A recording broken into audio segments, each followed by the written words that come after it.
Com votos de saúde e paz, saudamos a todos os irmãos e irmãs do Instituto Espírita Terceira Revelação Divina e todos os demais irmãos e irmãs que nos assistem pelas redes sociais.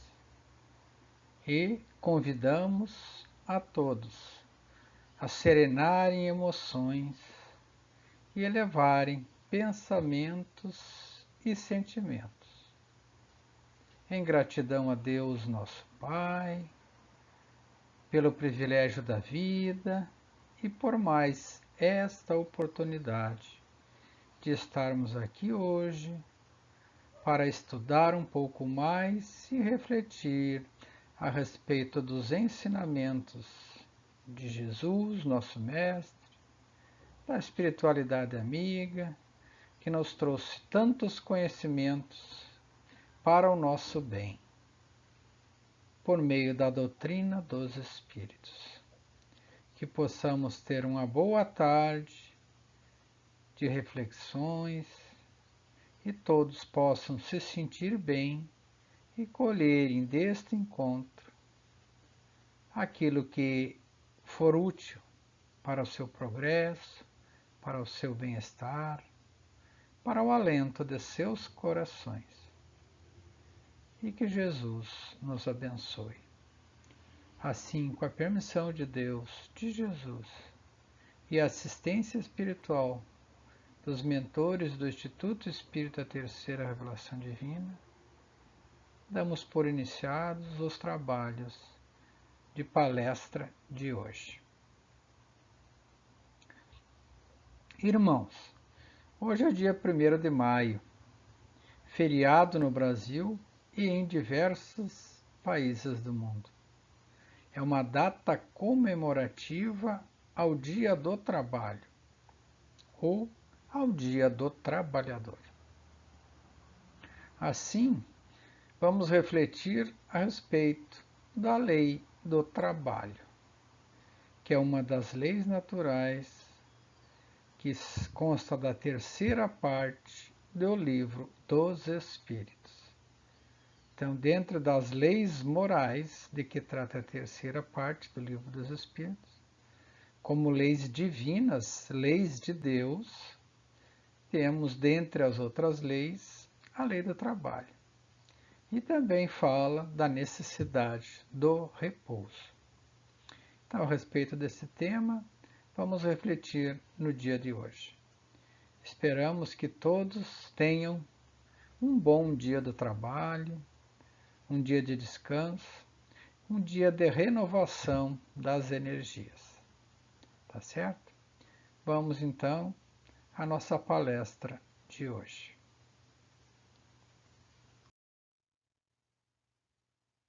O trabalho, segundo a doutrina dos espíritos, é lei da natureza. Por isso mesmo que constitui uma necessidade. A civilização, por vezes, obriga o homem a trabalhar mais do que o necessário, porque aumenta as suas necessidades e prazeres. Por civilização aqui, entendam-se todos nós. Todos nós fazemos parte da civilização. E fazendo parte desta civilização, temos necessidades e, por vezes, buscamos prazeres. Então, tudo aquilo que for além do necessário, além das necessidades, vai gerar trabalho, mais trabalho do que o previsto, mais trabalho do que o necessário. É isso que estão nos dizendo os irmãos espirituais. Que a civilização obriga o homem a trabalhar mais porque aumenta as suas necessidades e prazeres. Do contrário, poderíamos trabalhar menos, né? Mas, por certo, um dia encontraremos esse equilíbrio. O trabalho vai além das ocupações materiais. O espírito trabalha assim como o corpo, pois toda ocupação útil é trabalho. Então, o que ele está dizendo aqui? que o trabalho ele vai além desta vida. Como espíritos imortais que somos, uma vez criados por Deus, nos tornamos espíritos imortais e que temos uma jornada de existência evolutiva, precisamos trabalhar, né? Seja quando estamos encarnados no plano material ou como desencarnados no plano espiritual. Por isso que ele diz que o espírito trabalha assim como o corpo, né? E que toda ocupação útil é trabalho. Então, tudo que estivermos fazendo em proveito do todo, né, da humanidade ou de nós mesmos, que seja algo útil, é trabalho. Não importa, né, qual situação estamos. Se da pessoa do trabalho, se realizamos o trabalho mais simples possível, ou ocupamos os trabalhos mais complexos, né? Quem sabe dirigentes do mundo, dirigentes de nações, todos trabalham, todos estão, digamos, fazendo algo útil para a sociedade, para a humanidade. Por ser uma consequência de sua natureza corpórea, é expiação e, ao mesmo tempo, de aperfeiçoamento da sua inteligência, meio, né, de aperfeiçoamento de sua inteligência. Então, por vezes precisamos trabalhar nesta vida para corrigir os nossos erros do passado, seja de vidas anteriores ou desta própria vida. Ou quem sabe também para passarmos por provas daquilo que já aprendemos na vida, né? Sermos testados nos nossos conhecimentos e na nossa inteligência. Porque, como diz aqui, o trabalho é algo inteligente. Então, nós precisamos utilizar a inteligência para realizar trabalhos. Na natureza, alguns animais já possuem certos meios, né, ou inteligência, instintos, ou pensam. Os pássaros constroem ninhos, né, outros cavam tocas, o João de Barro faz a casinha dele, né? Então existe um princípio inteligente, um instinto ali já agindo, e eles estão realizando o trabalho por sua subsistência, né? Para criar a sua família, né? Para procriar, que também a lei de reprodução é uma lei da natureza e requer então a preparação e trabalho. Sem o trabalho, o homem permaneceria sempre na infância, quanto à inteligência. Por isso é que seu alimento, sua segurança e o seu bem-estar dependem do seu trabalho e da sua atividade. Então, é como se fôssemos construir uma casa, né? É natural que, como seres humanos, a gente construa ou adquira uma casa para morar, como adultos, né?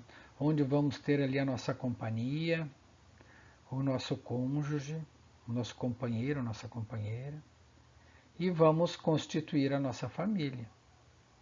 Então, essa casa requer trabalho, trabalho para sua construção e para sua manutenção. E para construí-la, precisamos de material de construção e de serviços. E esses materiais de construção e serviços vêm naturalmente de uma cadeia produtiva, uma cadeia de produção, né? Desde a extração mineral ou vegetal, do processamento, do transporte, dos bens até chegar no nosso terreno. E ali também, trabalhadores ou nós mesmos, vamos então processar esses materiais e transformá-los na nossa casa, no nosso, que será o nosso lar futuro. Mas, além da casa em si, depois nós precisamos manutenir essa casa e manutenir a nossa família. E para isso precisamos de alimentos, de vestuário, de educação, de saúde, de lazer, de segurança e outras atividades. Mas isso tudo então requer trabalho. O nosso trabalho em uma determinada profissão, para que a gente obtenha os recursos necessários para adquirir esses insumos de sobrevivência e manutenção da nossa casa e da nossa família, né? Assim como também precisamos, ao longo da vida, transformar essa casa em um verdadeiro lar, que acolhe, que educa, que traz a paz de espírito, o bem viver entre seus integrantes, a cooperação, a saúde física e mental de todos, né? O afeto e a educação para a vida de todos nós. Dos filhos que nasceram estão sendo cuidados desde pequeno com muito trabalho, porque dá trabalho criar e educar filhos, né? O trabalho de desenvolver uma boa convivência, o trabalho de cooperar nas atividades de manutenção da casa, o trabalho de educação dos filhos e a preparação deles para a vida terrena. Mas, sobretudo, o trabalho de educá-los moralmente para desenvolverem o seu espírito para a natureza futura, a vida futura, a vida espiritual. De tal forma que cada existência faça sentido, que cada existência, com o nosso trabalho, o nosso labor diário, nas nossas atividades e na busca do nosso autoaperfeiçoamento, que também é algo útil e é trabalho, possamos dar um passo, né, na nossa escala evolutiva. Pois, como diz o Livro dos Espíritos, na natureza do trabalho é relativa às nossas necessidades. Quanto menos material nos tornamos, menores serão as necessidades de trabalho material. Então, se formos materialistas, poderemos desejar um palacete. E para construir esse palacete, teremos que nos esforçar e trabalhar muito. Mas também poderemos estar mais, digamos, voltados ao desenvolvimento espiritual, em que não nos importamos em demasia com o tamanho da nossa casa. E nesse caso, poderemos ter menos trabalho na construção dessa casa. Mas, é claro, teremos mais trabalho no desenvolvimento do nosso ser espiritual, na nossa educação integral como espíritos que somos, em progresso. Então, a família constitui, sim, a base da sociedade.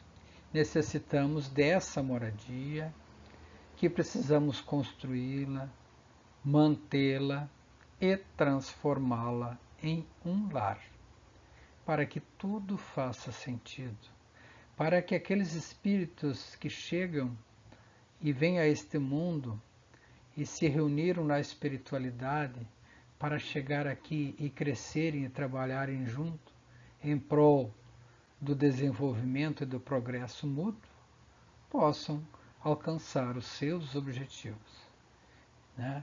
Trabalhando. Então, tudo é trabalho, desde a atividade mais simples à mais complexa. E em família se trabalha muito, e é um trabalho necessário para o bem de todos nós. Os espíritos superiores asseveram que é tudo na natureza é trabalho. No entanto, quando se fala de trabalho, tende-se a relacioná-lo a dinheiro. Inconscientemente, a maioria das pessoas associa o trabalho, né, apenas às atividades profissionais, quando, na verdade, o trabalho está ligado à ideia de ação ou de atividade. Uma ação ou uma atividade que seja útil na vida. algo construtivo, algo que some, né? Algo que seja fraternal.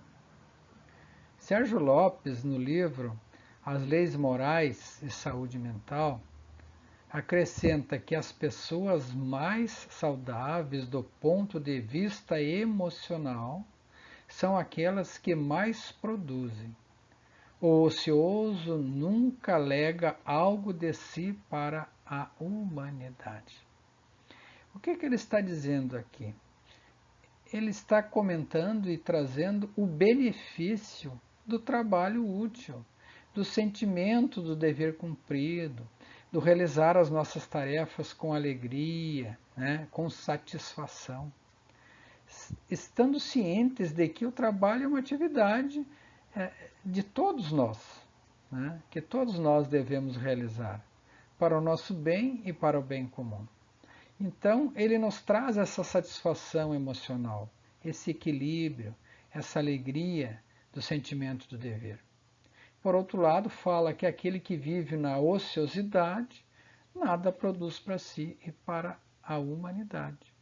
Normalmente se torna uma pessoa dependente das outras, né, dos parentes ou da sociedade em geral. Se for por doença, tudo bem, né? Cabe aos parentes e à sociedade cuidar dos doentes. Mas se for, digamos, por letargia, por preguiça, né, por pouca vontade de trabalhar para o seu progresso, daí ela acaba se tornando, digamos, um peso e não deixa nada de legado, né?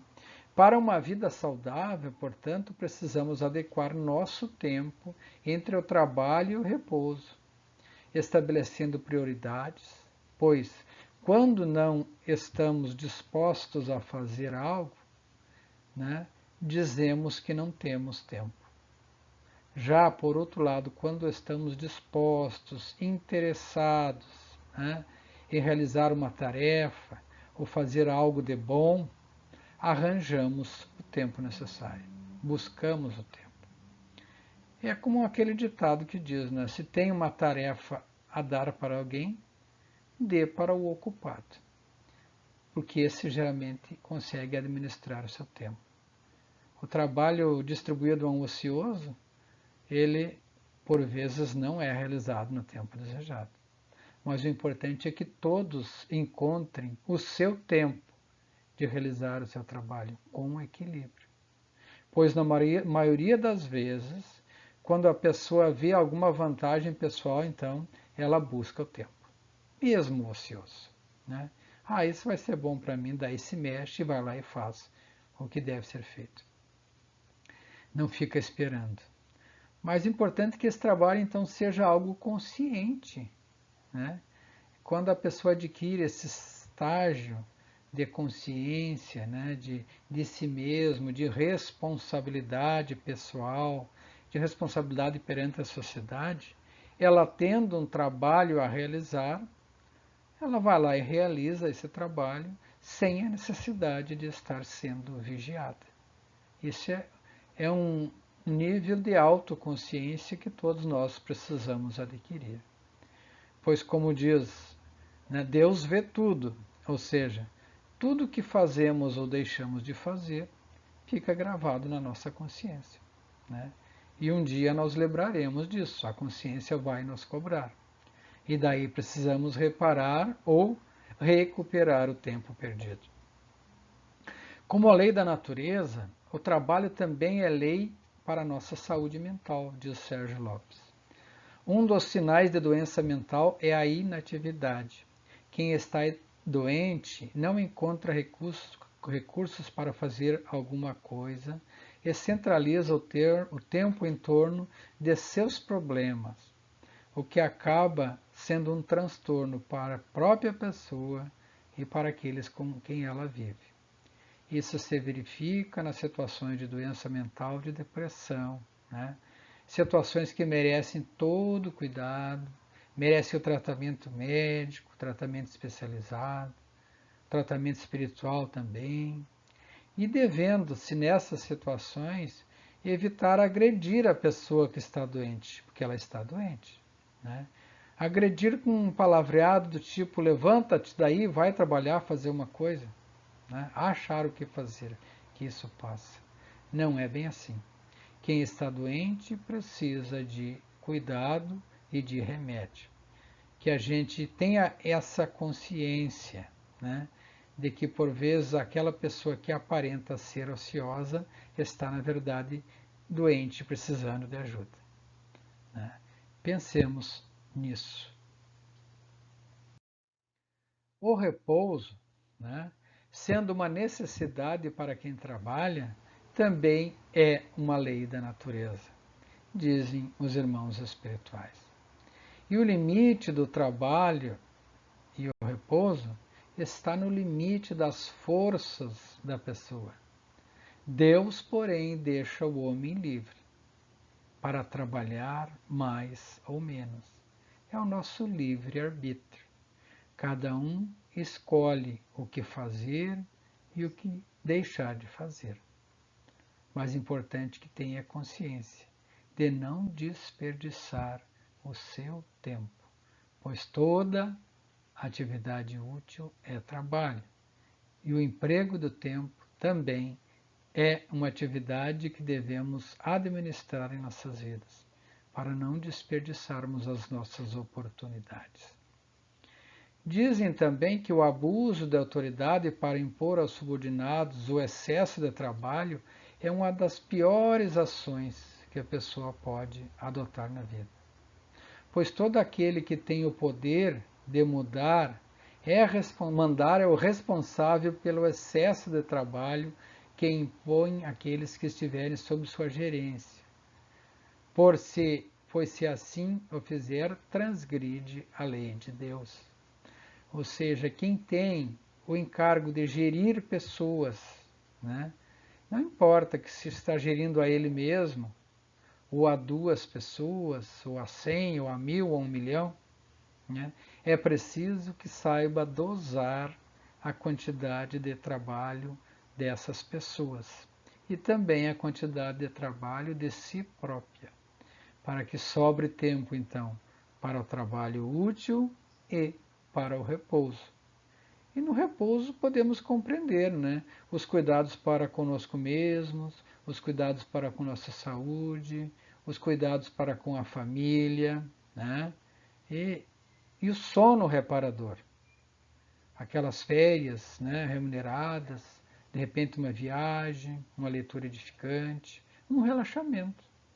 Então a gente precisa desses tempos e desses momentos para recarregar as nossas energias e seguir adiante, né? Do contrário, o estresse pode nos alcançar. Todos têm direito, então, ao repouso também na velhice, pois têm de trabalhar de acordo com suas forças. É o direito da aposentadoria, né? Então, dessa forma, diz o Livro dos Espíritos, que os mais fortes devem trabalhar em benefício dos mais fracos. E os familiares cuidar dos seus idosos, o que não é muito comum nos nossos dias, né?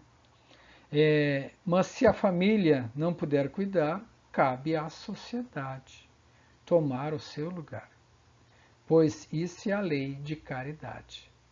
Então, se a pessoa tiver uma aposentadoria, que ela possa usar essa aposentadoria, o recurso do dinheiro da aposentadoria, para se sustentar, né? Que não seja necessário retirar esses recursos para sustentar, digamos, familiares. Que aqueles que estão na idade ativa possam trabalhar e se dedicar, inclusive ajudar os idosos, né? Agora, se esses idosos, né, não, o pai, a mãe ou o avô estiver necessitando de cuidado, cabe a quem estiver na idade intermediária, da vida ativa, né, cuidar dos seus pais, né? É a beneficência, o cuidado, né, dos filhos para com os pais na velhice, de que fala o Evangelho segundo o Espiritismo, provendo-lhes os meios necessários para a subsistência, até mesmo simples regalos ou simples alegrias, presentes, até mesmo supérfluos, para que se sintam felizes na vida. É a alegria do Evangelho que nos traz essas colocações. Não basta dizer às pessoas que devem trabalhar, né? É necessário que aquele que precisar de trabalho encontre uma ocupação, o que nem sempre ocorre, principalmente em situação de desemprego. E quando ocorre essa falta generalizada de trabalho, chega-se a situações de flagelos, cabendo à ciência econômica buscar o ponto de equilíbrio. Isso é que nos diz o Livro dos Espíritos, ao falar do repouso. Até isso está num comentário do nosso codificador, Allan Kardec, na questão 685A. Então, devemos ter cuidado para que não haja desemprego generalizado. Estamos passando por uma grande crise, uma crise decorrente da doença, da pandemia. Então, a sociedade precisa encontrar formas de proteger as pessoas dos contágios, né, do vírus, para que não adquira a doença. E os governos, de certa forma, estão se esforçando quanto a isso. Governos estaduais, municipais, governo federal, também empresários, empregadores, todos estão fazendo a sua parte. Casas espíritas, gerências, né, e presidências, diretorias de casa espírita, todos estão trabalhando, achando alguma forma de realizar as tarefas com os devidos cuidados e protocolos para que as pessoas não fiquem doentes. Agora, não podemos abandonar tudo, né? As pessoas precisam encontrar trabalho para o seu sustento e o sustento de suas famílias. E no conjunto do sustento individual de cada um e de suas famílias, temos o sustento da sociedade como um todo. Pois se a família não encontrar o seu sustento e o desemprego for generalizado em relação em cadeia, teremos então uma situação de flagelo social, que poderá levar-nos a consequências muito maiores, além da fome, do desemprego, da violência. Que não precisemos passar por isso, que todos nós possamos trabalhar com os devidos cuidados de nós mesmos, do nosso próximo e de nossa família. E juntos superemos esses momentos de dificuldade. Tudo na vida exige equilíbrio. A lei de trabalho coexiste, então, com a necessidade do repouso. Não vamos nos esquecer disso. Importantíssima lição da doutrina dos Espíritos, nesse capítulo que trata da lei do trabalho e do repouso. Por certo, muito adequado ao nosso tempo. A questão mais aflitiva para o espírito, no além, é a consciência do tempo perdido. Logo, a maior parte do tempo é o tempo desperdiçado. Né? A maior perda de tempo é o tempo desperdiçado. Que a gente não desperdice o nosso tempo. Deus nos concede a cada um de nós uma página de vida nova no livro do tempo. Aquilo que colocamos nele corre por nossa conta. Né? Trabalhemos, portanto, seja como trabalhadores, empreendedores, gestores, servidores públicos, governantes, não importa, para que todos nós, como trabalhadores que somos, possamos nos sentir felizes, partícipes de uma sociedade progressiva, né, humana e fraterna, e realizando o nosso trabalho juntos, né, uníssonos para a construção de um mundo de paz, de prosperidade e de felicidade. Esse é o propósito da lei de trabalho e da lei de repouso. Labutemos, portanto, uníssonos para o desenvolvimento do espírito de trabalho em todos os setores de nossas vidas, e especialmente na seara do Cristo, da lei divina, como sentimento de solidariedade humana, conforme preceitua a espiritualidade, o Evangelho, né, de Jesus, de que o trabalho seja, portanto, para nós uma luz que reanima as nossas esperanças, fortaleça a união e qualifique os nossos sentimentos. Gratidão a todos os irmãos e irmãs pela companhia nas nossas reflexões de hoje. E que Deus, nosso Pai, de amor e bondade, nos conceda toda a sabedoria, toda a paz e toda a harmonia de que necessitamos para conduzirmos as nossas vidas, as nossas atividades com equilíbrio, com amor e com muita paz. Que Jesus esteja em nossos corações e nós possamos sentir o seu amor. Que a espiritualidade amiga também esteja sempre conosco, iluminando os nossos caminhos. E que, sobretudo, possamos nós perceber as boas intuições dos nossos mentores espirituais, o amor do Cristo e de Deus para conosco. Saúde e paz a todos. Que assim seja.